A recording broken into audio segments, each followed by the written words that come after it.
Good evening to everyone tuning in and rocking with MossBurgh, as well as the guest that I have for us. One of the guys, one of the homies. He's not really a guest when he's on the show because he's part of the crew, but it feels like he a guest the way we converse and go back and forth, as well as all the other guys when you in the building and on the show with MossBurgh. So I appreciate everyone tuning in and appreciate you for joining me this evening post game sports. How's it going this evening?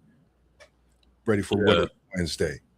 yeah, man. I appreciate as always you having me up on here, man. It's real fun to talk about the topics you have in store for the good people on YouTube and all across the world. I appreciate you having me, brother. It is all good. I'm excited to get it popping with you. What's good with you?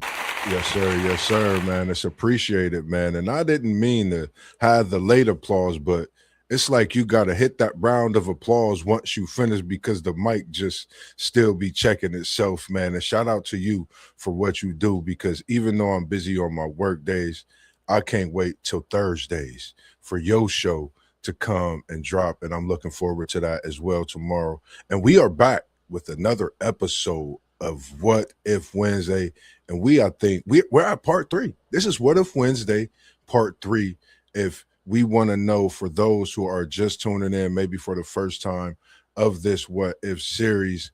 And this week, we have quite a slew of topics. And again, before I get into that, I want to thank everyone for tuning in this evening and want to give a shout out to WTP for Life, Unc, who we call him, One Take Zay, City League TV, SEC Shine, Parlay Poe of Blissburg.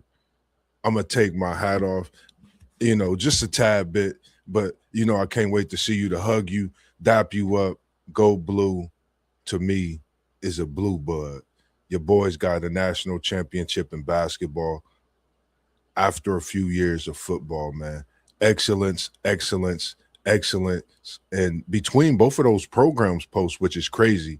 I know we on What If, but I'm gonna talk my talk when it comes to, respecting the university and saying what I say, because two sports, and in those 2 seasons, one was undefeated, and I believe one only lost three. That's something special when you think about it in the sports world. And you talking blue, that's Go Blue of Michigan Wolverines. So shout out to both teams of the undefeated national championship football, the national championship basketball team. And yes, we gonna get it going soon with that discussion of greatest college basketball team of the respective university. And we're going to come at Go Blue as well. And again, we appreciate everyone tuning in this evening with MossBurgh and post game for What If Wednesday, part three. And we see Parlay Poe in the building. What's going on, Parlay Poe? And we appreciate you tuning in as well. And we have Micaiah. Can you say, ooh, woo? Yes, indeed. If that's the way you wanted it, there you go. And we are going to get started this evening post game. Any thoughts before we get in? Because my ankles is biting based on the topic and the players that we got coming in. As many ankles that they done nabbed in their careers, respectively. But we also got a big man, and we'll get to that. Anything you want to say to the people before we get into these topics tonight on this What If Part 3 this evening? No, it's a great show you put together because it's like, you know, being a guy who grew up, late '90s, mid '90s, early 2000s, glued to the TV watching basketball. It's always fun to think about, an alternative universe where, Allen Iverson wins the championship, C. Webb wins the championship, Charles Barkley So, wins the championship, players like that who never won one, but had a profound impact on the game of basketball. So it's always exciting to discuss stuff like that, man. yes, sir. Yes, sir. And we not going to hold the people. We not going to hold the people. And every time somebody give me a question, I'll come through with an answer. And the first one is the answer himself. That is, what if And this is part three, ladies and gentlemen. You got to go back and you got to check part one. You got to check part two. You got to just go back and check everything that we've been doing. And that says check it. I can't forget about check it or respect it. That comes on Thursdays, and go back and check all those. But what if Allen Iverson won a title in 2001, the lone time that he got there with that a massive Philadelphia squad? What's your thoughts on this post game? What if AI got him a chip, and that was a big chip, 2001? Well, first of all, I would have been absolutely crushed that whole entire summer, bro, because I grew up as a huge Laker fan.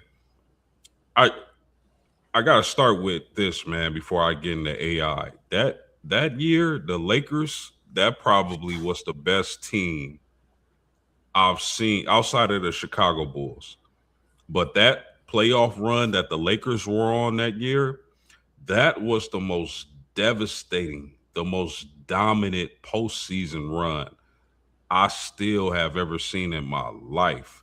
Yeah. Uh, man, who I don't even know what people in the chat talking about, but let me stay focused here, man. Um, the way they swept the San Antonio Spurs that year, the way they swept the Sacramento Kings this year, made Yeah. easy work of the Trailblazers. That Laker team was an absolute juggernaut. And outside of Scottie Pippen and Michael Jordan, Shaq and Kobe, greatest duo of all time. So respect to that team. But had Not Allen to, Iverson, go not ahead. to, not to, not to cut you off. I like the fact that you were speaking on what you were speaking on the Lakers post. We gonna come right back to this. Allen Iverson, for the mere fact that you broke into a question that I didn't put on here for the people, but what was one of my what ifs? The Lakers did go undefeated in that 2001. I couldn't put a what if AI won it without adding that what if. So to continue on with what you were saying, no disrespect to cut you off, but I like where you was going with that. Lakers talking that 2001. Continue on, sir. I love it.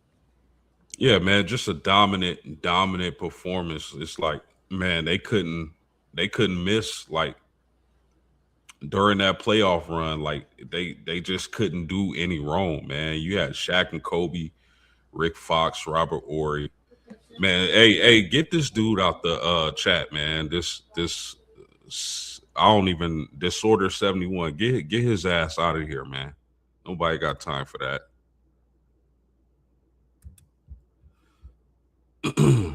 But anyway, um, cause it's like, bro, Allen Iverson, you gotta think, man. If you the majority of people aren't even 6 foot, right? So Allen Iverson had like the youth, he had the culture on chokehold, like his influence, man, his influence, like man, hey Moss, you gotta get these people out the chat, bro. You gotta get these some weirdos in the chat. You gotta get them out of here, brother. These some straight weirdos. I banned dude, but anyway, I don't know how people have time to do stuff like that. But anyway, you here for good sports content, and that's what it's gonna be. Y'all can keep all that weird stuff. I don't know. Go to another channel with that weird stuff. But anyway, like Allen Iverson's influence on the culture, and like you gotta think, most people playing basketball aren't over 6 foot. I know Allen Iverson is rated. They say he's 6 foot. I have a hard time believing he was even 6 foot, bro. Uh, I can't hear you. But I mean, the influence Allen Iverson had on the culture at that time was similar to what Steph Curry's prime was, and the Yeah. influence he had. And I think it's because if you're a smaller guard, like a lot of guards that I played against and with, 5'5", 5'4", it's easier to relate to a smaller player in the NBA. So Yeah. that's one of the reasons why I think Allen Iverson was so influential during that time. But Man, you got to think about that team, bro. Like Alden Iverson, I believe he averaged like 30 plus points that year. They didn't have a player on that team that didn't average more than 12 over 12 points, bro.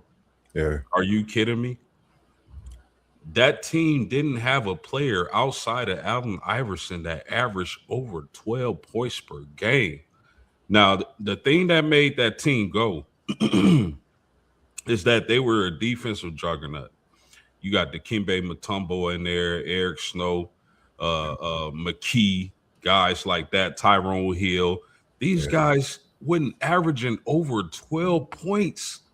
And he led this team to the NBA championship against one of the most dominant teams in NBA history. right. Now, had Allen Iverson won that championship again, I would have been heartbroken that whole summer. Yeah, Probably when it came out my room. But anyway, they beat the Toronto Raptors, they beat the Milwaukee Bucks. Now I think they beat the Pacers in that year in the yeah, Eastern Conference playoffs. yeah. You Hmm. know, I can vividly remember that series because I'm not gonna front. I was rooting against them against the teams they were playing. I like Vince Carter back then. Vince Yeah. Carter missed some big shots in that series. Hmm. Uh, the Milwaukee Bucks were Ray Allen. They were able to beat that team. So first of all, it would have been a hell of a run if Man. he was able to do that, and then you parlay that with them taking out Shaq and Kobe Lakers. It would have been an all-time historical run, bro. Yeah, And I can't even imagine how big Allen Iverson, how bigger he would have been, because he was always as big as you can get during that yeah, point. yeah. Like Totally. the crossover, the cornrows, the swagger, the shoes. I know you had a pair of those. Oh I yeah, I had a couple. definitely, I definitely had the black and gold answers. The black and gold answers were sweet, man. But it just would have took him to another, shot him to another stratosphere. Mhm. Uh, it- man, his influence was already on fleek mode, man. I don't know how much bigger you could have got, but definitely adding a championship and the style he would have added a championship, knocking off those Lakers. Yeah, And Coach Brown, man, that was just a defensive team, man. Like definitely. that, to only have really one scoring threat and to have all the rest of the guys bought in on the defensive end of the floor, Yeah, like that was a coaching virtuoso by Coach Brown, and I give him a lot of credit. He's definitely one of the better coaches of all time, in my opinion. But man, I don't know how like bigger Allen Iverson could have got because I always thought he was humongous. He just influenced all the basketball players, all the guards that I was around back in the day. So man, if he would have won that chip, Moss, man, I don't know. Maybe he would have been able to run for president and win. man. You said it. I think you said when you talk about a city of Philadelphia, respect is respect. Allen Iverson could have ran for president in that city with a title in his hand, which is crazy to me. You know, when we think of when we talk about what if these things, and when I say crazy is because we think about those things. We didn't think about them then, but we think about them now when we have some of these things in discussions and seeing how much he's an icon today, to that city, still to that team, where he grew up in VA, so many more. But when it comes to if Allen Iverson would have been able to take down a Shaquille O'Neal, who was averaging a couple points more than him, that season in the playoffs. It was like Shaq was ousting him of what he did during the season. Like, I can oust your scoring title and go above you. And what Cole was doing, rest in peace to the great Bean, the legendary, the Hall of Famer, the GOAT himself as well. And, a supporting cast, Ori, Fox, Fisher, even Brian Shaw. I mean, it was so many players that propelled that team, but it would have been like David taking down Goliath. And they mentioned that many times in that first game. And I think for me, the difference maker was Allen Iverson being 6'7", as they say, for me in that game one that they won. And I think he gave it his all. He kept and continued to each game after that. But I think up until that point to the season, his team was like, man, this is a tougher task than what I think. I think it would have been legendary.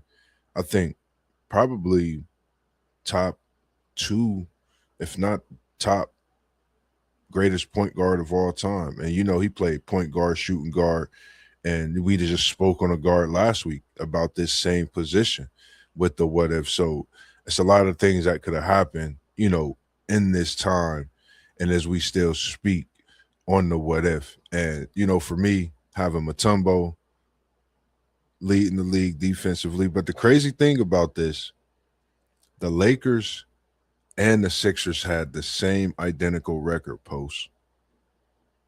And for me, I think they just ran into a team that had Kobe and Shaq.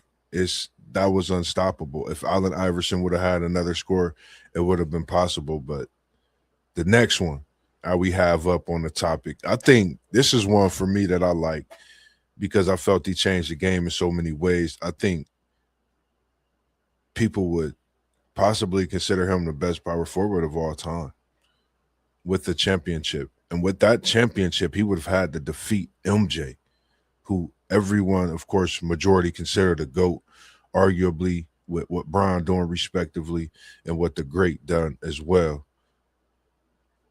Barkley winning a ring. What's your thoughts on this post game? Sir Chuck, Mr. March Madness himself, the man that I just love what he do and how he's, like an icon in basketball, Hall of Famer, the whole nine, man. What's your thoughts on Chuck if he was able to win a title? Just, I mean, before I get to Chuck, man, I want to say one more thing about the Iverson thing, if you don't mind, bro. Nah, you good. Uh, You good. Man, listen, when they won game one in LA, because you got to remember back then the playoff format was 2-3-2. So the Yeah. Lakers had two at home, then three in Philly, and then finish out the two in LA. Like when they won game one, bro, I was devastated. Back then you thinking like, man, there's no way this dude is gonna beat the Lakers single handedly. Like, there's no way he can be this better than Kobe. There's no way he can be this better than Shaq. They eventually got in the form and figured out how to beat the Philadelphia 76ers, winning four straight after that upset win in LA, pretty much single handedly by Allen Iverson. I mean, like I said, great defensive team overall. They have some Yeah. really good defensive players, but man, that to have a guy like that was truly unbelievable. Now, getting to Charles Barkley, bro, it's like, man, Charles was amazing. Like a lot of people, especially younger people, they don't understand. Like that dude was like 6'4", 6'5", like playing power Man. forward, like rebounding, like dunking on people, Yeah. like posting people up on the low block, man, turning that shoulder. Like Yeah. they don't understand how impressive that was. And his ability to score and take over a game. Charles Barkley really was that dude, Moss, Yeah. I as I agree. know you know that. Yes. Yes. But Yes. for the younger viewers who don't know, Charles Barkley was that dude on the block. Athletic, big, strong, and undersized. When you talk about the traditional power forwards of the game, I thought he was better than Malone. Hmm. Malone 6'9", Charles Barkley 6'4", 6'5". I thought Yeah. he was better than Carl Malone, bro. But if he would have won a title, first of all, Moss, Shaq wouldn't have any comebacks on their show against Yeah. Charles Barkley because that seems to be his biggest comeback is You you didn't don't get a know ring. anything about winning championships. Google me. Yeah. You never won. How can you tell us about winning a championship? You Right. don't have any championships. Yeah. It's hilarious. It's the funniest thing ever when he go after Chuck, man, and Chuck go after him. But For he sure. definitely wouldn't be able to use those lines when it comes to winning championships. But man, I felt like, man, if Charles Barkley was able to get a chip, we talking about 10. getting into that room of 10 to 15 best Yeah, players of all time, yeah, if he was able to capture that elusive championship, which he never did, but if he was able to do that, Moss, we talking about going from a top, what, 40 player of all time to a yeah. top 15-ish, maybe 15. 20 I 15 play I could around there. argue, yeah, you could really argue possibly and say 10 with his size being the biggest factor in him playing big like that down low. Because if you really think about it, Chuck really dominated everything and everybody. He just didn't have a title. Yeah. That's the That's crazy thing. yeah, and it's the same thing for Allen Iverson. Allen Iverson, I know they say point guard, but he really was a two guard. I Man, mean, come changed on. the game, Chuck, man. Charles Bart, it's the same thing with those two. They were undersized for their position, but they dominated it. Yeah, So really, it's the same thing with Allen Iverson, man. All the jokes are over. Well, I don't think people joke with Allen Iverson, but talking Charles Barkley, all the jokes are over. You never won one. You know that regret of maybe if I did this, or maybe if I went and played here instead of going to Phoenix, maybe this happens. You know, yeah, all that regret. But it's interesting because Charles Barkley says all the time, Moss, like I felt like I was the best basketball player bro. on anytime I stepped on the floor until he played Michael Jordan in that finals, and he ended up admitting. And salute to him. I disagree with a lot of stuff Charles Barkley says, but I respect his basketball game. Yeah, And he said, like, for the first time in my life, like I knew I wasn't the best basketball player on the court after we lost to Michael Jordan and Chicago Bulls in the championship. yeah, yeah.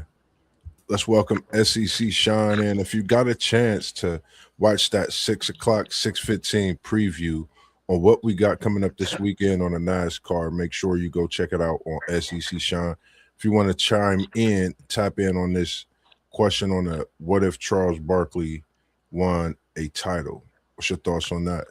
Well, I mean, Charles Barkley's still one of the greatest of all time, but I heard post game, he's right. I mean, the whole joke of the best to never win one would be gone. But it also goes back and take into consideration this was before the era of jumping to super teams.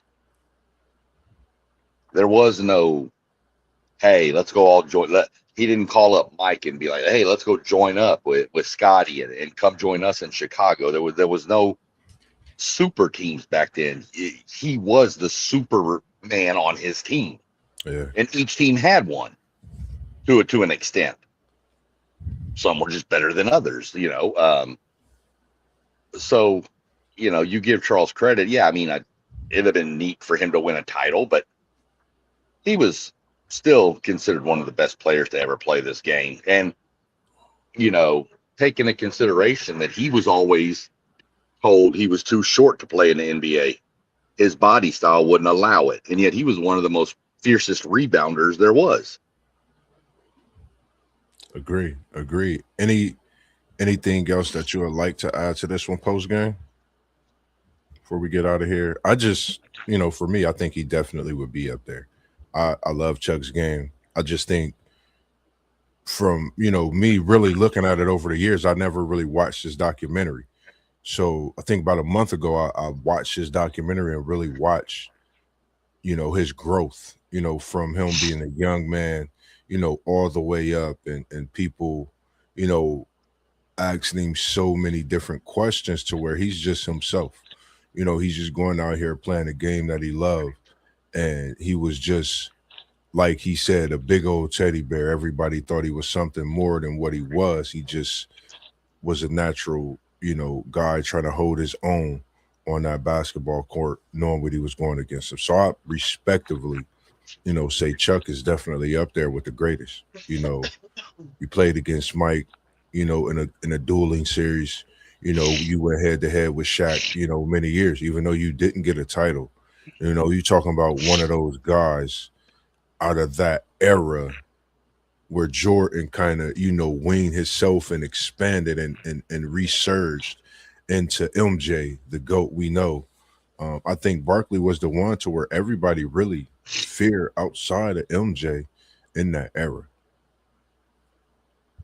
Yeah, I agree, man. I mean, y'all both said it all. And what up, SEC Sean? Good to have you on, man. As always. Yes, I sir. mean, y'all said it all, man. I mean, Charles Barkley was awesome, man. And a lot of the younger people don't know. They have no clue how good. They just think he's some analyst that be talking crazy.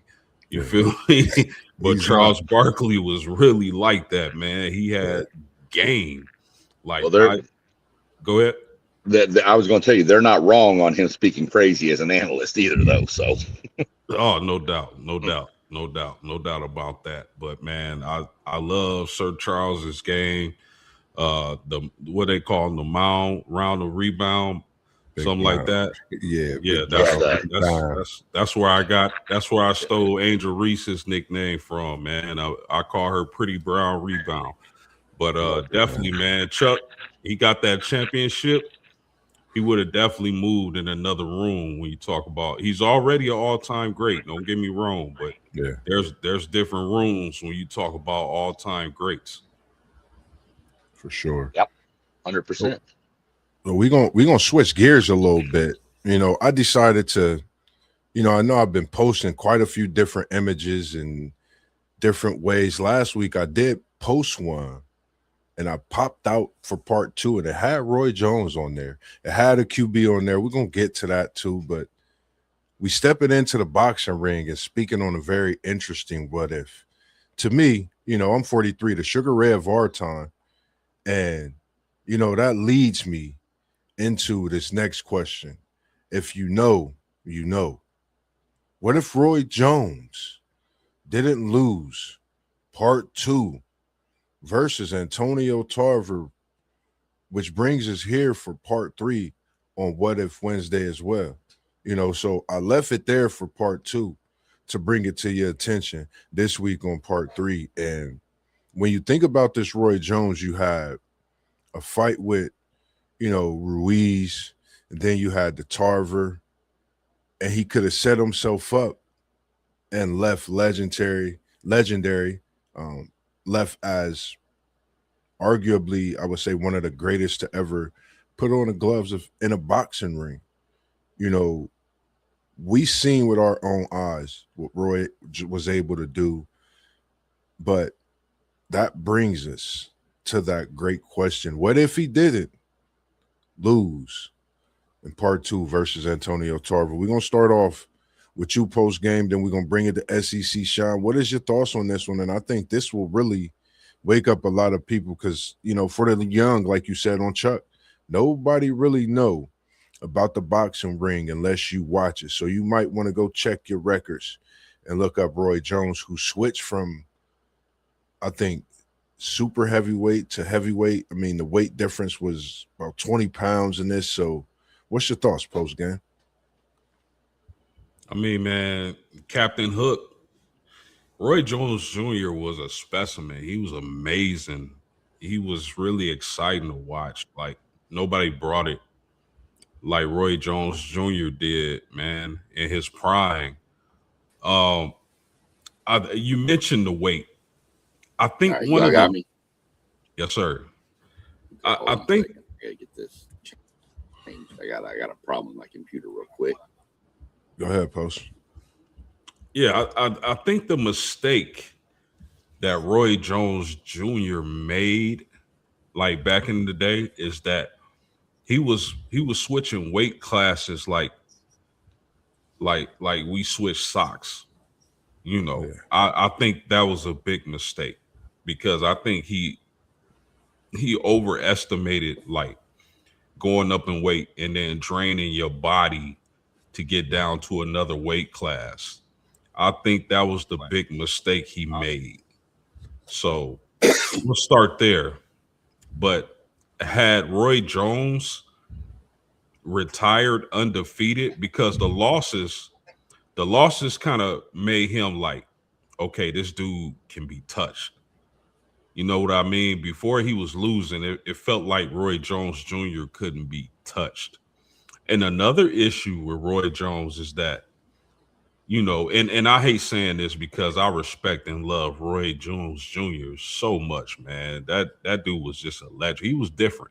But the thing is, like and I'm gonna compare him to Floyd Mayweather as he got older, Roy Jones as he got older. The difference was, to me, is that Roy Jones Jr. relied on his athleticism, to school people. When you get older and you start losing some of that athleticism, what do you now have to lean on as compared to Floyd Mayweather as he got older and his hands got more brittle? Like, he relied on his defense, his IQ. Roy Jones always relied on his athleticism and that hook. You feel me? So when that feet ain't moving as quick as it used to do, now you not so much invincible. But had Roy Jones Jr. retired undefeated and won those fights with Tarver, bro, there's no question in my mind that he would be on the Mount Rushmore of boxers ever. Like, some people still have him in that regard. I don't think as many. If he had went undefeated and had that cloak of I'm invincible still remain and tied to his name, I think it would be a lot different. But man, had that man was bad, man. Had he retired undefeated, he would be definitely on the Mount Rushmore.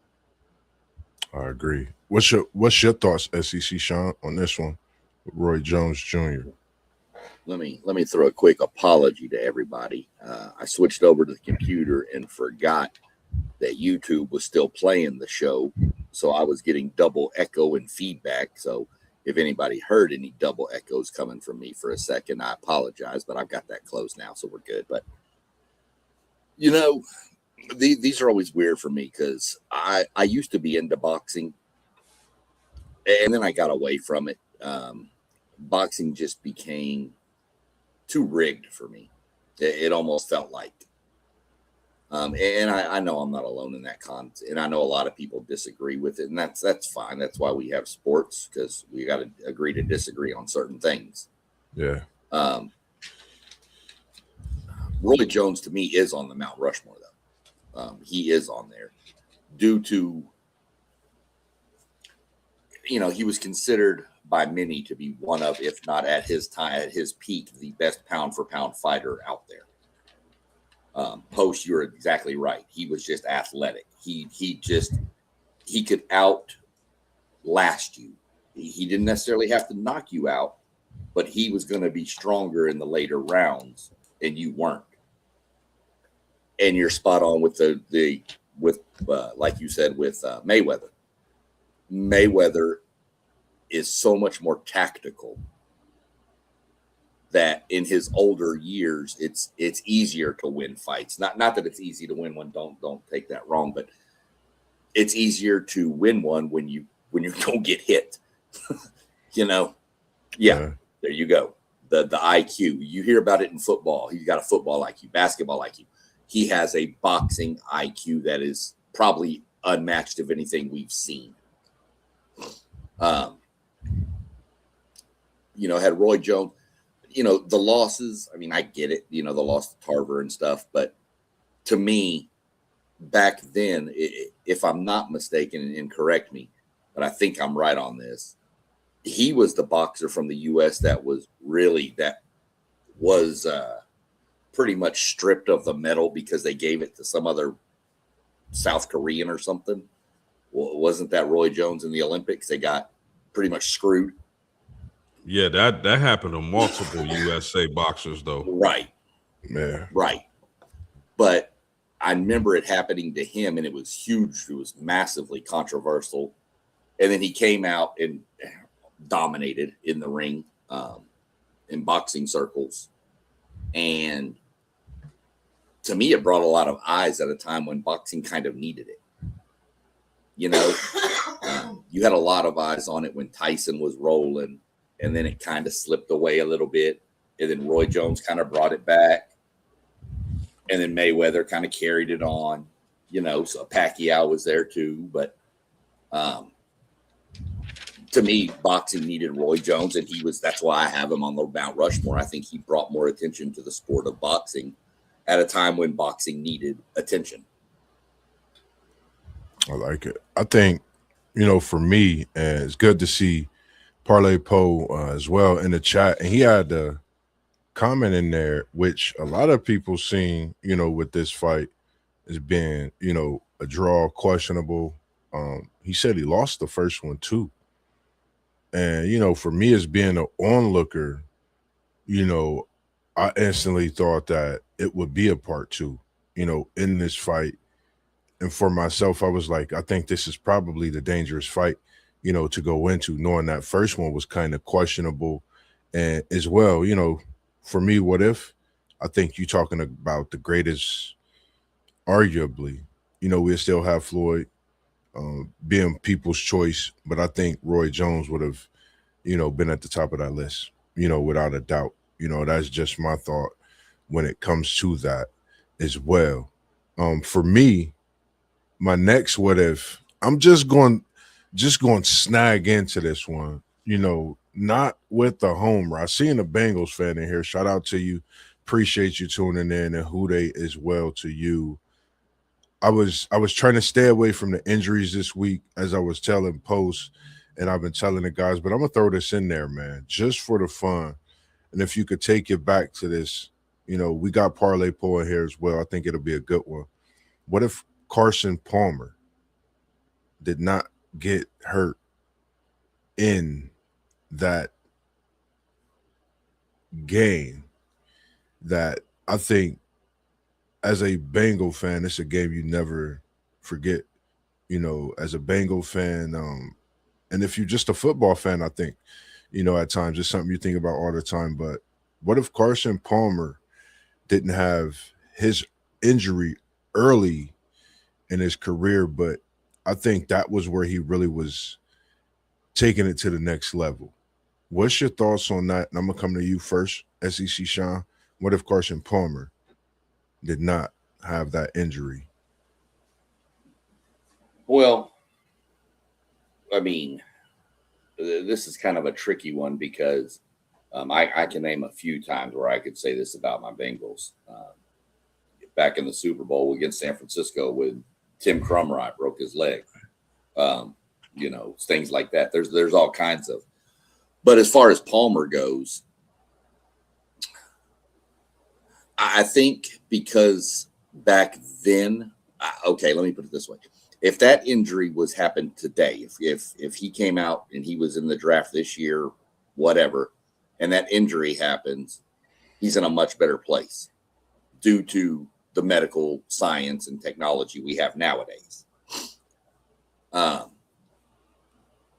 I think it kind of derailed his career. He had a serviceable career in the NFL. I don't think he was what he could have been. And I'll be honest, that's my fear with Joe Burrow.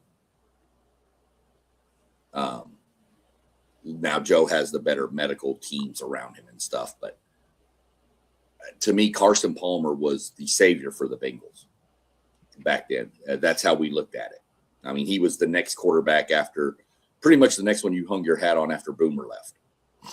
Seriously, we had some others in there, but that injury, I think, just set him back. And I think by the time he got back to where he was Carson Palmer, you had already had all these other quarterbacks in the league that were now taking the lead over him. And he turned into, I hate to say, a serviceable backup because he was a starter still, but he was never the Carson Palmer we expected him to be. 100%. Oh, listen, man. I was watching Carson Palmer back at USC. He was a hell of a quarterback, and unfortunately for me, pretty much won the Heisman by shredding Notre Dame to pieces that year. Oh my goodness, man! My goodness, he was on fire. Listen, man, if Carson Palmer doesn't get injured in that game, I believe it was the Steelers, right? Where he took the Yeah. low hit. Him and Ocho Cinco go down as one of the greatest quarterback receiver duels in history. I'm pretty sure. I think SEC Shine pretty much said it, but I'm pretty sure we weren't able to get the best out of Carson Palmer due to his injury. And like he said, like the medicine isn't what it is, the technology isn't what it is today. Yeah. Carson Palmer was like coming into the NFL, like he was like that prospect. Like Yeah. he was that golden boy, golden arm, California, USC Heisman winner. I think he would have shredded a lot of records and possibly would have got a Super Bowl, man. Like I said, him and Ocho Cinco probably would have went down as one of the top, five wide receiver quarterback duels in history, man. Yeah. Yeah. I totally agree with you both. I think also to add to that, you know, being a Bengals fan, for me, like you said, it was like, a savior coming. Oh my gosh, we got a great quarterback. Not seeing a quarterback in a Bengals uniform since a Boomer Esiason. Really being back there and you feel that could lead your team. For me, it was devastating. I cried. I cried real tears.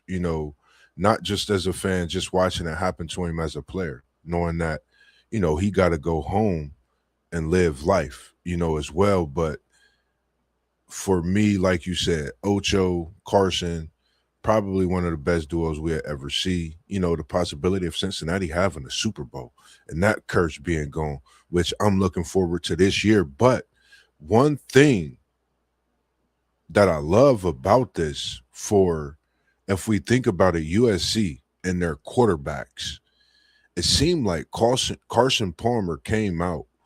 And if you see the quarterbacks after Carson Palmer, it seemed like USC has been a university that's getting quarterbacks in the NFL, along with other universities, but they seem to have these quarterbacks with those, arms that, has some skill. We see what Sam Darnold has done. And in his time at USC, guess whom they compare him to?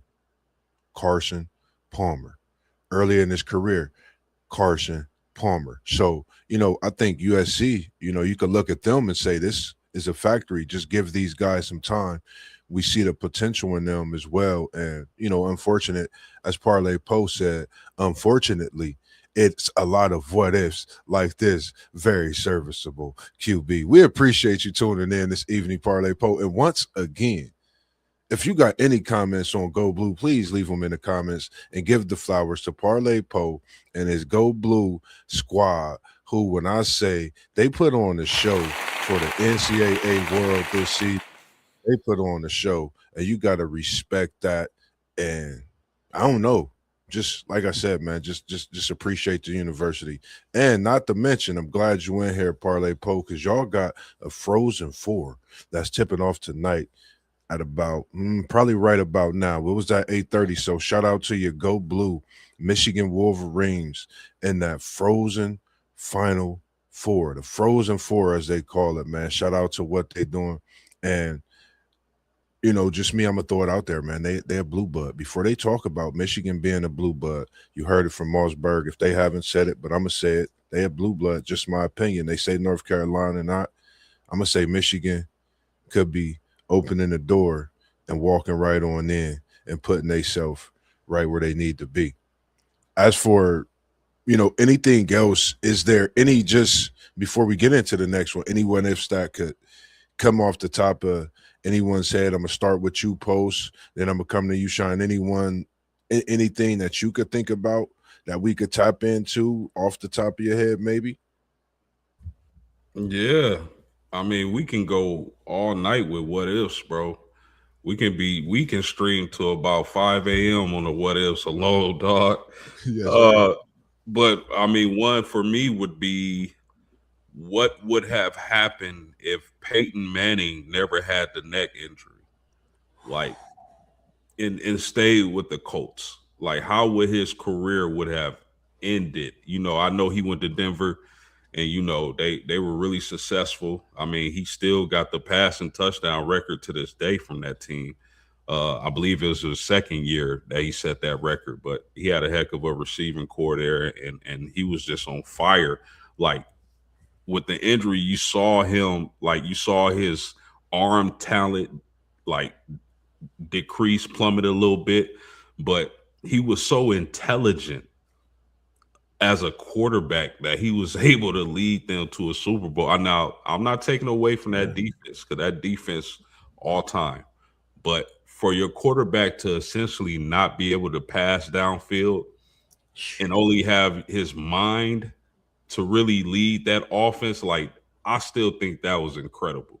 I know his stats fell off, but during that Super Bowl run, but man, to have a quarterback that intelligent, you know, that was an amazing feat. But what if he never got the neck injury and stayed in Indianapolis? That's a great one to think about. Definitely. I like Well, that. so Go ahead, throw SEC, another one, Sean. Indianapolis. What if Andrew Luck just doesn't up and retire? Ooh. Yeah. I mean, be real. I mean, Y'all getting in there tonight. does Indy win more Super? You know, I mean, come on. I mean, he was. I know he had dealt with some injuries and stuff, but he was still technically in the prime, and he just walked away. So I mean, there's another. What if just for your Colts? That's just one team. Yeah, I mean, we could do. That's a dynasty for you. You talking about just respectively? You talking about the passing of the torch right here? You talking about the passing of the torch in an organization in that time where knowing what Brady was doing in NFL. I see your questions coming in. I appreciate you, Brother Barnley. We're going to get to that as well post-game, because that's why I had that FSU logo. And we going from part 2 and bringing it in to part 3, as you've seen the Roy Jones, you've seen the Carson Palmer. And I appreciate this. And as I was getting back to it, the dynasty, because you have a Peyton Manning in an era where they thought Brady was the greatest. And one time during that streak, and I still felt that I like Peyton Manning because of what he was able to do. And post game, being the coach, being in that backyard, bending air in South Bend, knowing what they were going through, that would have been special. It would have been a torch passed on to, I would say, Manning pushing Luck to continue on what was built, you know, and having Luck in that short career. I think we would have seen something special.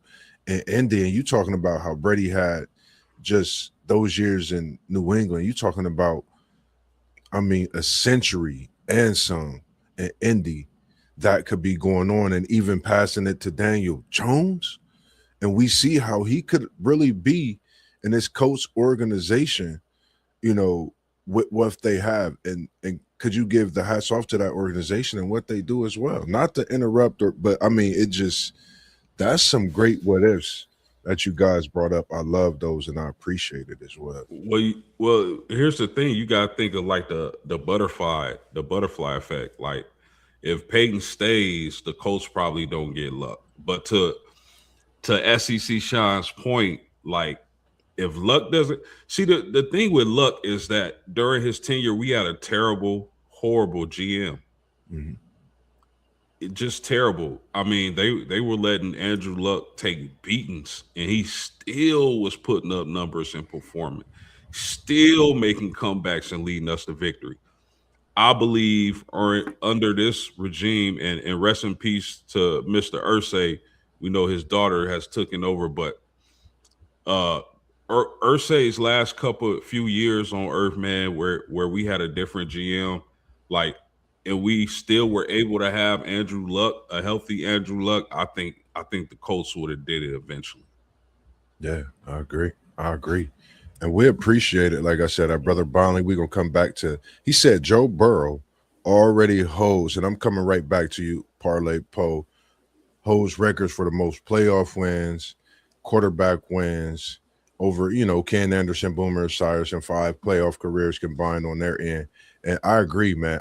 I can't wait. And Brother Bondi, if you could send an email to what you see at the bottom, Joe Moss 1001, I would love to have you on for my Bengals season preview this season as we kick off our season talks, which will be coming up soon, and indulge it. And we had Parlay Poe in the chat with us, and he's been in here the whole time, and we appreciate it. And he's been talking that Go Blue. I thought he was going to type it in the chat, and he said, what if Charlie Ward played b-ball instead of football instead of basketball? I apologize. What if Charlie Ward played football instead of basketball?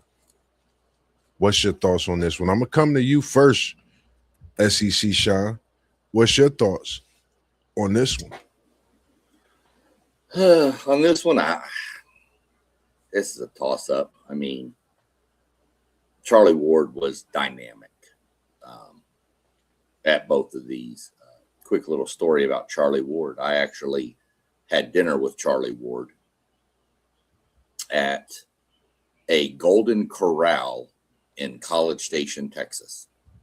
Shout out Golden Corral. Y'all can sponsor us if you want. Yes, sir. Yes, sir. It wasn't just me. We were parent and code. We had a 7-on-7 football team for our high school. We were at the state tournament in College Station, and so was the team he coached.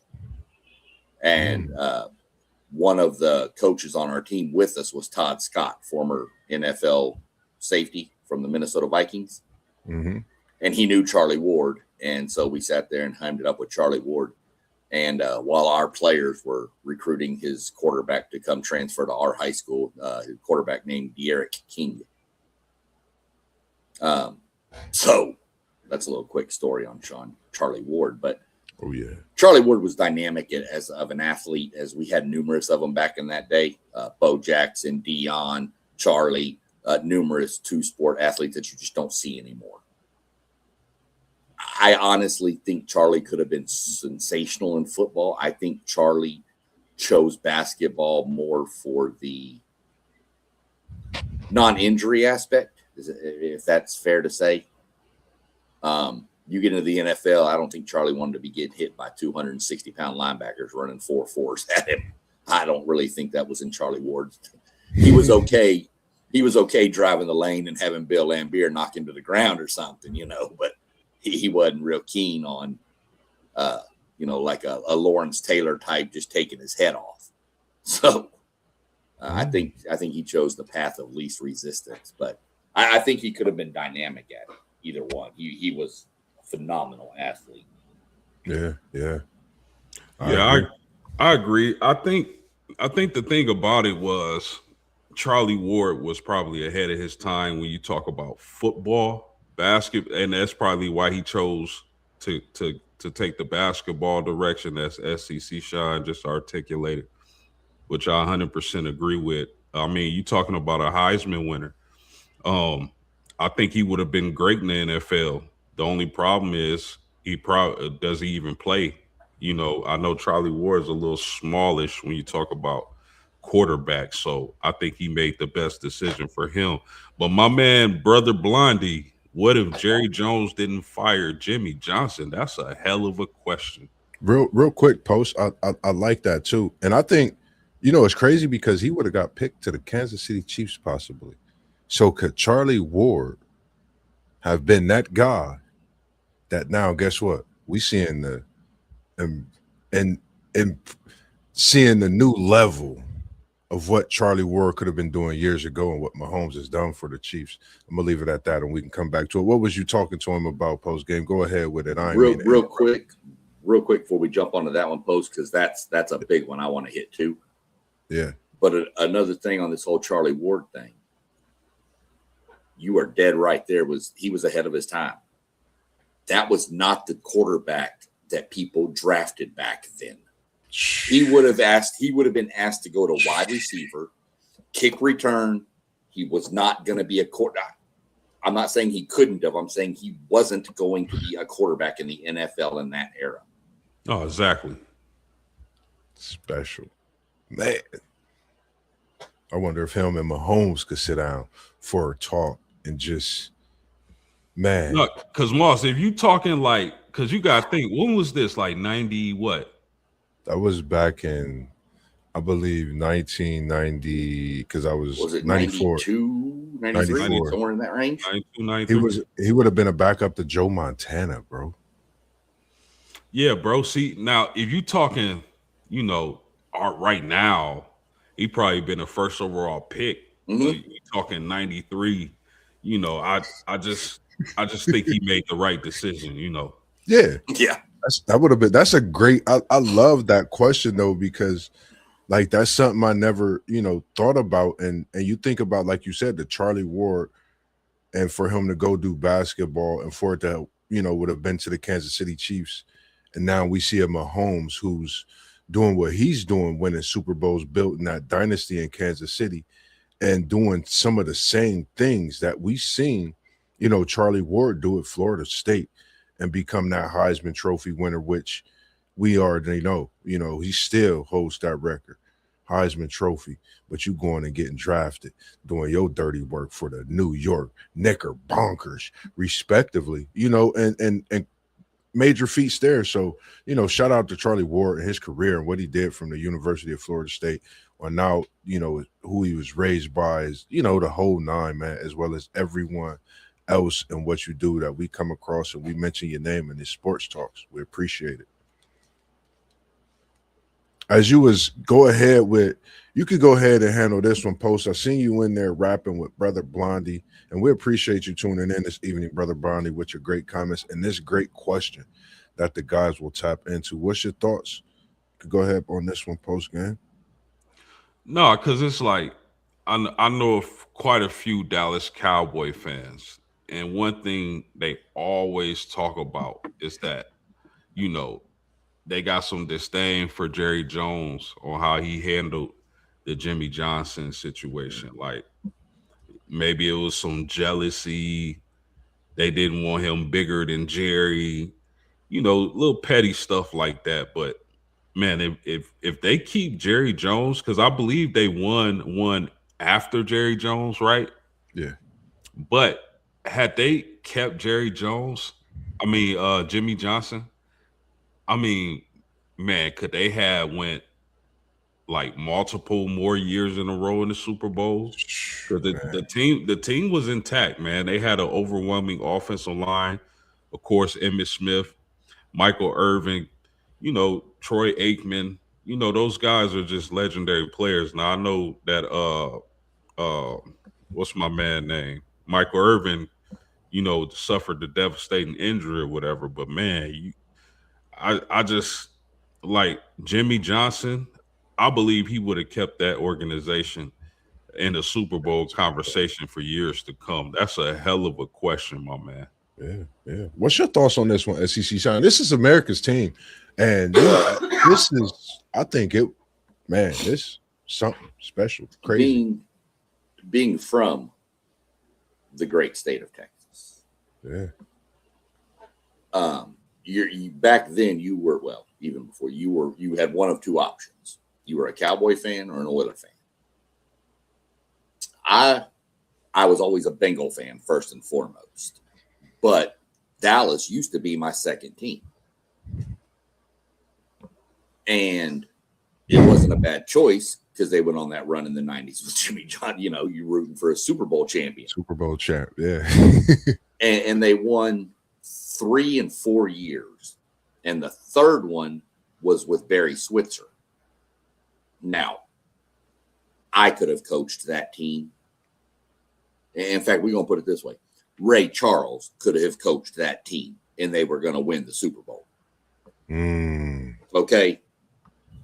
Barry Switzer was just a figurehead on that. That's all he was. He did not have to do anything. Troy Aikman ran that offense, and you had a defense that was just ferocious. Yeah. So I can tell you, I flipped, and I became a Texans fan and left the Cowboys alone when Jerry Jones did that, because that showed me that you're either Jerry Jones or you're nobody in his mind. The Cowboys were garbage when Jerry Jones bought them. he brings in Jimmy Johnson. They make this trade with the Vikings. Shout out to the stupidity of the Vikings. But it revamped that whole roster. And then within 2-3 years, they were in the Super Bowl winning them. And since that day, there's and I can list you off tons of people around the Dallas area that despise Jerry Jones. They're Cowboy fans, but they hate Jerry Jones. They want him to sell the team. Yeah. And that's the reason why. Because if they don't get rid of Jimmy Johnson, the Cowboys in the 90s probably win 3 or 4 more Super Bowls and are probably talked about like the Patriots are of recent memory, if not more. Yeah, I like that. And again, man, Brother Blondie, at Brother Blondie, man, we appreciate you. Shout out to you coming in with the great comments, questions. And again, man, you could definitely email me. You could check in with us, and you could check out WTP Sports Dudes, WTPSportsDudes.com. You can get the full view of us all. You can check out our website. Don't forget that. And make sure you tap into all the channels you see at the bottom, all the great nutrition and sponsors you see at the bottom as well. And I am your head cook at KT's Good Eats, and we got some special things that's going to be cooking up for the people throughout the city coming up in May, as well as some pop-ups for those egg rolls that you always talk about. But not to keep you away, just real quick, we at about an hour, and we, getting ready to hit the showers, very soon. But for some, they up and they watching us. So we going to give them what they want to see. Anything you want to say post game, yeah, come at it. Talk to me. We here. Yeah, before we wrap it up, man, I gotta get your opinion on something because yes, sir. Angel Reese was traded to the Atlanta Dream, and I think that was a humongous deal. Like it could change the landscape of women's basketball. What was y'all thoughts on her? Because you think about this. I know that Brittany Griner is unrestricted and Jordan Canada is unrestricted free agent. They should bring those 2 players back, because to add them with Alicia Gray, I think Atlanta, I mean, they were good last year. Now you bring in the premier rebounder of the league. Like, that was awesome. I just want to know y'all thoughts before we close out on that. Not super big following of the WNBA. Keep up with it a little bit, but that did pop up on my feed, and that's how that tells you, for somebody who doesn't really do the WNBA. I keep up with the Dallas Wings. I don't know why, but I do. But for something like that to pop up tells you how big of a news story it was on my feed. Okay. Yes, I know who Angel Reese is, and she's a dominant rebounder. I was trying to come up with a comparison to make for what it would be like in the NBA, and I can't, because you would never. It's not quite Luka Doncic to the Lakers, but it's in that zip code of that kind of trade for the WNBA. Players like that aren't traded normally, right? So that's why I put it in that zip code of Luka to the Lakers, just because it's weird that something like that happened. So that would be my take on it. Yeah, I mean, good for Atlanta. So we'll see where it goes from there. But yeah, it was pretty shocking when I saw that pop up. That's pretty much my take on it. When you've done with your take, I got one what if I want to see y'all's thoughts on. For me, mine, I actually thought it was probably one of the best things that happened. I don't know if a lot of people really, lock into it. And like you said, SEC Shine, you don't watch it as much. I think with it coming up as a notification, I think you was maybe thinking like, I might have to watch the WNBA draft to see what this could have possibly landed into. Her teammate Flaugier is coming to the NBA. That is WNBA respectively, my bad. But I think this pairs them 2 together in Atlanta. Atlanta's in the top 10 for picks. I think Flaugier and Angel, I think they back together in the WNBA. And I think this is something that's been waiting to happen. I think Atlanta in the East, with Indiana in the East, Caitlin Clark is back, Angel Reese in the same conference. You talking about the WNBA draft kicking off here in a couple weeks. We gonna be locked in. I'm tuned in. I'm taking a day off. I'm checking my schedule because this is for me, I think, very big for her career. I think this is one of those moves where you get with the right organization. Nothing against anything and where she was at. I think it's about where players are fitting for what they do, their culture, their self, and who they are. I think all of these things fit perfectly. Atlanta, the music scene. Guess what, Flaugier? You and Angel Reese about to drop a video draft night. I don't know. I'm just speaking it too. It could be possible. But I think this could pave the way for some things like that to happen. And first thing I thought about was them playing together in Atlanta. Bro, they cooking with grease now. I mean, think about it. Tahina Pow, Ryan Howard, Yeah. Alicia Gray, which I mentioned. Bro, they cooking with grease. And they got the money. And between them, New York, you can never count out New York with Stewie. Yeah. You know, we know what the fever gonna be, you know, right there with anybody.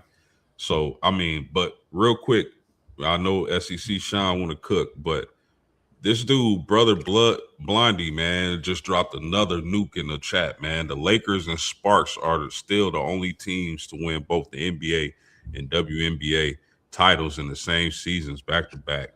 Get out my book. Get out my book, brother Blondie. I was bringing it to you next week. Let's tap into it this week. Let's get it. I think that's diabolical. I think what you want to say, SEC Sean post game, because y'all Laker fans, I think that's still, I think a lot of people don't really even talk about it. That's why I actually had it on the docket. And you know what else is crazy about that? It's that the Lakers had Shaq, yeah, and Sparks had Lisa Leslie. Yep.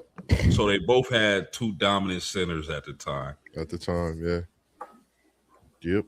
And if you think about it from the guard standpoint, who did Lisa Leslie have at the guard standpoint with her at that time? You know what I mean? So it's just wow. Yeah, I mean, you had them do it. Houston was close. Houston, the Rockets won it, what, 94, 95? Yeah. I mean, if you go back and think, the Rockets won it 94, 95. And then the now coming back Houston Comets went on a four-peat, 97, 98, 99, 2000. So the city of Houston actually won 6 titles in a row in basketball across different, classifications. But the Comets are coming back, though. So yeah. I know the city of Houston's excited about that. They've been wanting the Comets back for a long time. Yeah, if it's up to me, they never would have went anywhere, man. Right. That was the original dynasty of the WNBA.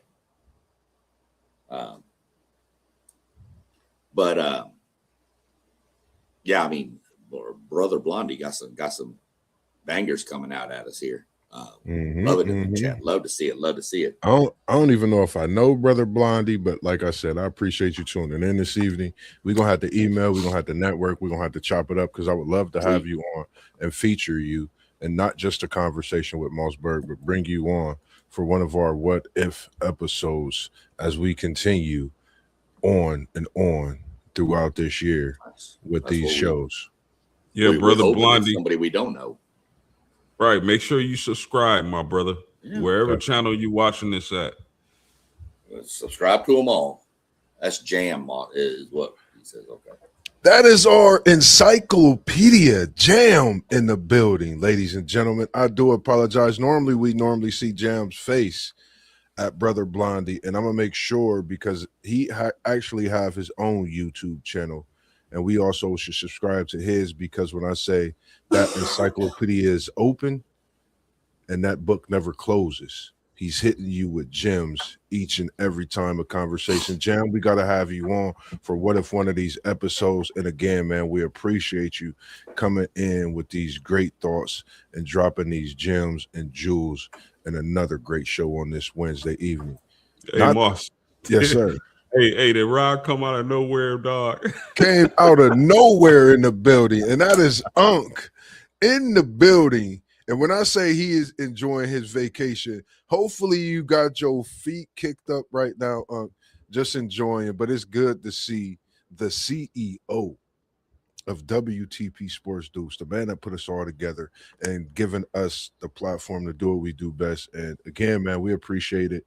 And we just getting started. We just getting started. And I think everybody know what we mean when we say that, when I say that. I love what we do, man. And SEC Shine, not to keep the people waiting, we coming right at you. What is that? What if that you got for us this evening? Crack it open. Little bit off the chain here. I'm not going to go into my NASCAR realm because nobody would really have a what if on it. But we're going to go into baseball. And a few years back, there was a player had all the tools. The next 5-tool superstar was on his way. Got injured in minor leagues, was drafted number 1 overall, got injured in the minor leagues, got hooked on drugs, got suspended forever from baseball, indefinite ban. Worked his way back, came back, and put on one of the best home run derby in Yankee Stadium, and it was Josh Hamilton. The kid was built different. What if he never gets sidetracked? How are we talking about him as one of the greatest of all times if he doesn't get sidetracked? Easily, in my opinion. My bad, Post. Go back. Rewind. If I could rewind the chat, SEC Sean, can you come in with that again, please, sir? Because that right there, I think you just dropped another explosion with that one. Number 1 overall pick for the Tampa Bay Devil Rays back then. Was drafted number 1 overall. And actually, if you want to know, drafted overall in the 2nd round, number 1 was Carl Crawford. Josh Hamilton came out of North Carolina with everything: speed, power, arm. He had it all. Hit for power, hit for average, run, throw, play defense. He was in NASCAR world, there's a guy named Joey Logano. And when he was 16, people called him the next best thing since sliced bread. That became his nickname. Josh Hamilton was above sliced bread. This kid was going to, I believe, break most records in baseball and got sidetracked on drugs when he got injured. My question would be, if he doesn't ever get sidetracked, is he one of the, are we talking about him like we talk about a Barry Bonds, like we talk about a Mickey Mantle, a Babe Ruth? Is he in that category? Post, I know you said yes a minute ago. I'm 100% with you. I think he's breaking numerous records. I don't think it's close. I gotta agree with you on this one. I mean, I remember that story vividly, man. Like, I remember being friends with a lot of baseball guys. I'm a Yankee fan. I love my Yankees. I really tune in when it comes to postseason. But I remember that era with Hamilton, and as you was telling the story, like, I knew who you was talking about, but I forgot the name. And then you said the name, and I was like, "Oh my goodness, that dude right there would have been legendary." I definitely agree that he would have went down as one of the greats, because you saw how good he was after the aftermath of all that. Yeah. He still was a good player. Yeah. But you talking about if he was able to avoid, the situation that derailed him, if he was able to stay in, on that straight and narrow path, I'm talking about, Alex Rodriguez. I think he would have been better than A-Rod. I really do. Speed, power, everything. That I do remember. I don't know as much as baseball as other sports. I know my Yankees though. I know the Sandman, Mariano Rivera. Yeah. But I remember the Josh Hamilton situation, and I definitely agree with that. You know, it's something you mentioned that because I felt like Post, I was trying to figure out where he was going, and when you said it, I just my eyes lit up because I remember that home run derby, man. Like I remember Yankee Stadium. I mean, you talking about again, man, someone that was ahead of their time, man. Like if Josh Hamilton could have just blessed baseball with, man, this was a great one. This was a great one, SEC Sean, because you're talking about, like you said, post game legendary. I think we still, the fact that we talking about him in this what if shows how great he was. And when you seeing the slugger, I thought about Babe Ruth, Mickey Mantle. You doing this in the Bronx, slugging at bat. You think of these guys.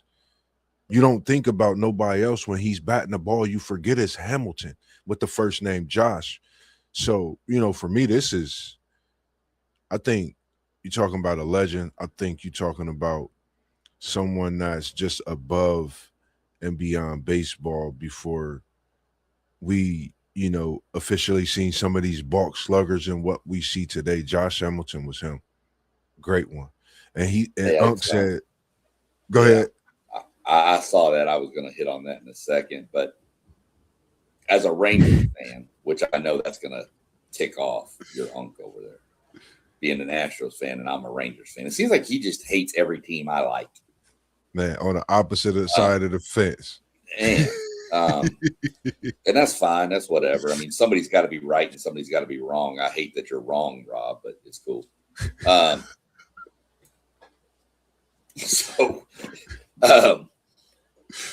As a Rangers fan, though, I got to see that whole Josh Hamilton thing. Yeah. And I'm going to tell y'all something. You hear about things like this all the time. When he hit a baseball, it sounded different than anybody else. It sounded like a bomb went off.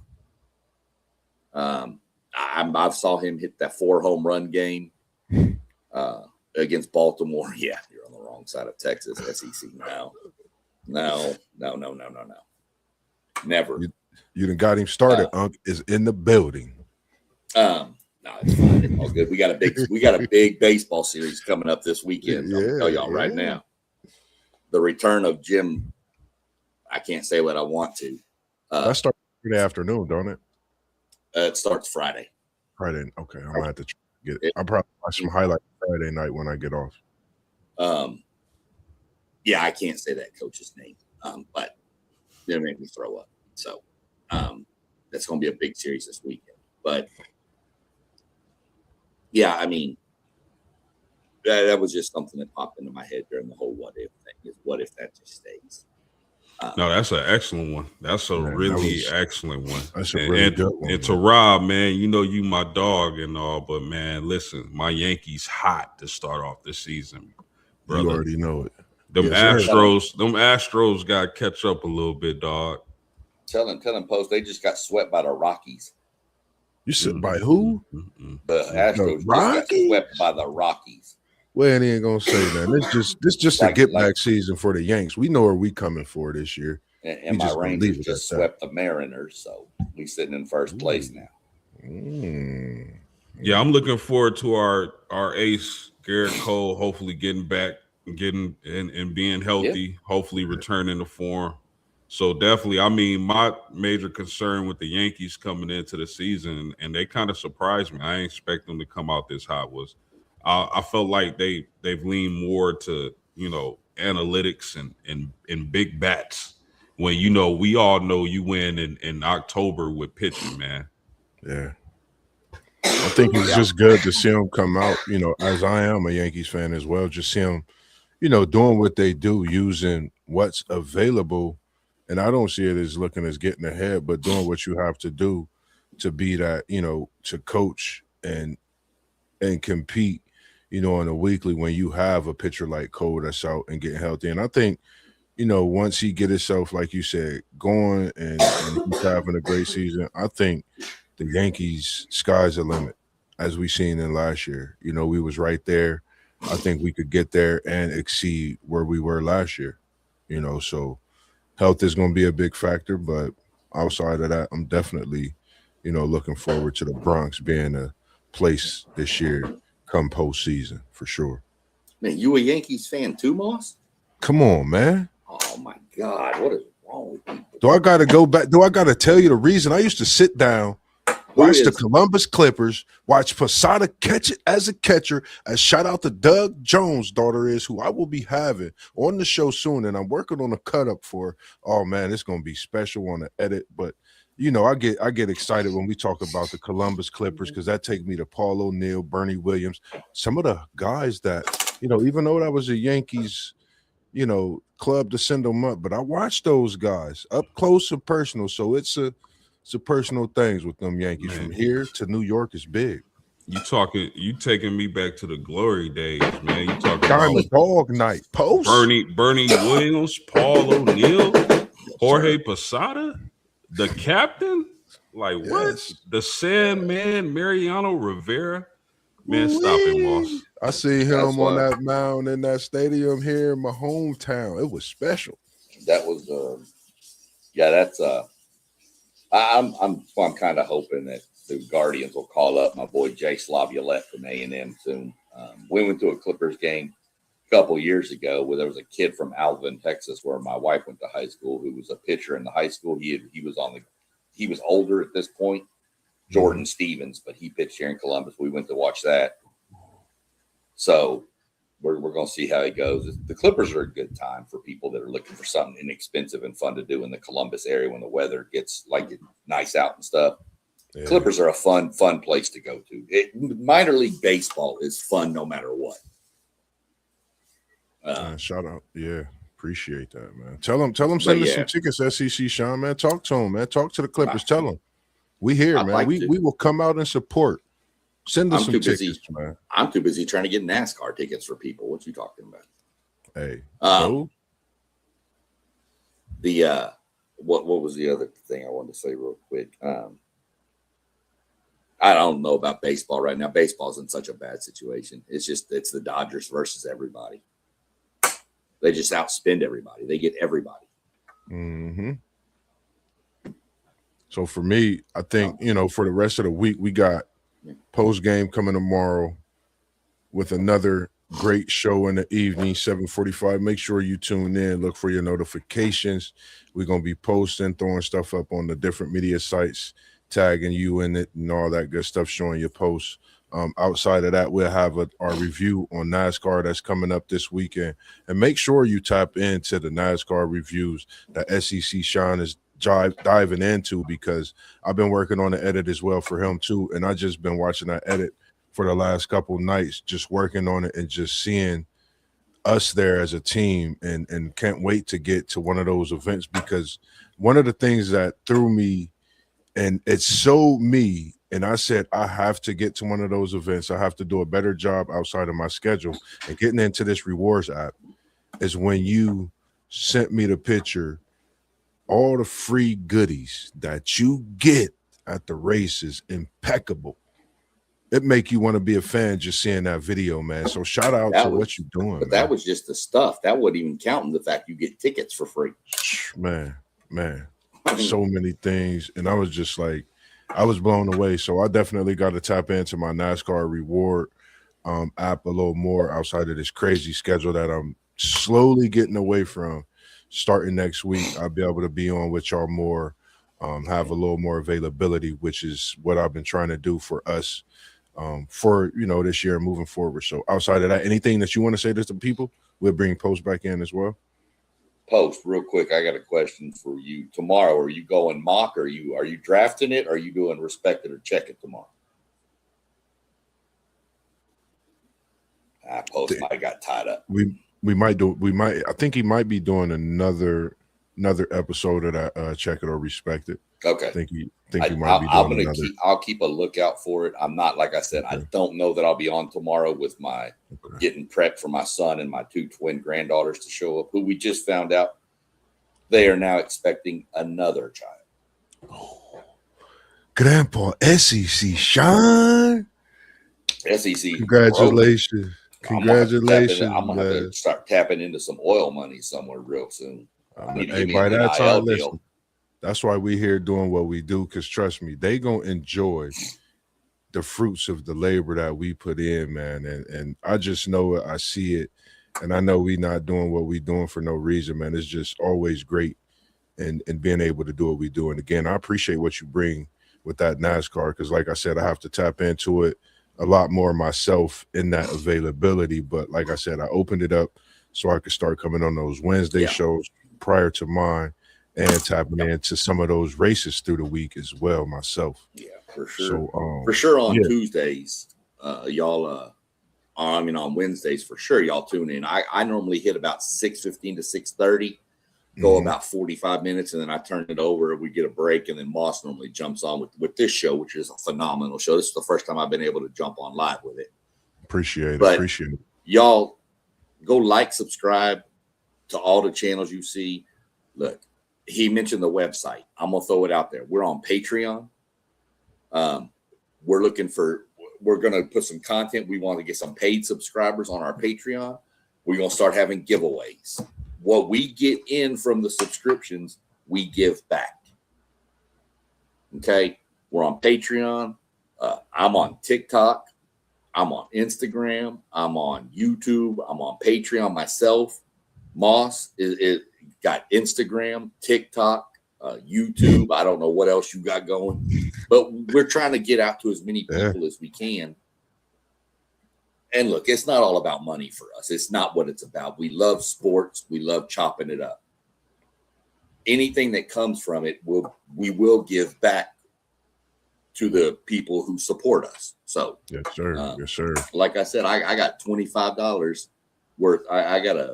If I can get $25 on my Patreon, I'm going to send somebody a piece of sheet metal signed by the Wood Brothers race team. It's that easy. So y'all follow, like, subscribe, hit the notification bell to all of us. Tune in when you can. Drop comments, even if it's after the show. We have comments. You can leave them after the show's over. Leave your comments. We'll respond to them. Somebody will. If I see it, I'll respond. Moss, somebody will respond to it. So other than that, I'll quit my rant about trying to join us and get some subscribers. No, you good.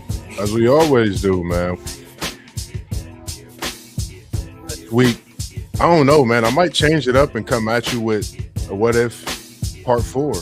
But just know MossBurgh gonna be knocking at your door. The notification's gonna come to you post game. I'm coming at you.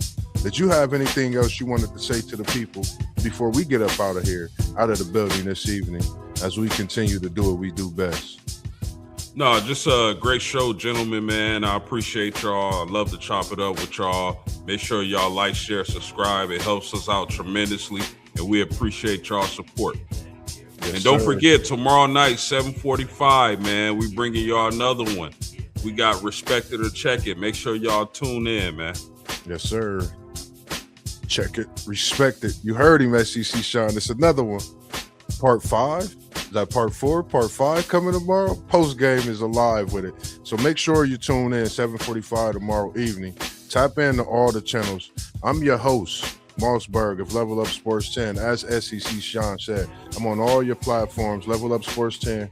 Tap in with me. Go check out the edits. Go like, go subscribe to everything. Patreon, Spotify, every channel you see at the bottom. And come out when you see that KT Good Eats post, because it's your boy MossBurgh cooking up. And as WTP, man, Unc, we appreciate what you do for us. We out this evening. We came in the building, as City League TV said. And now we out. And always, as we do, peace. Y'all have a great evening, and we appreciate you all tuning in.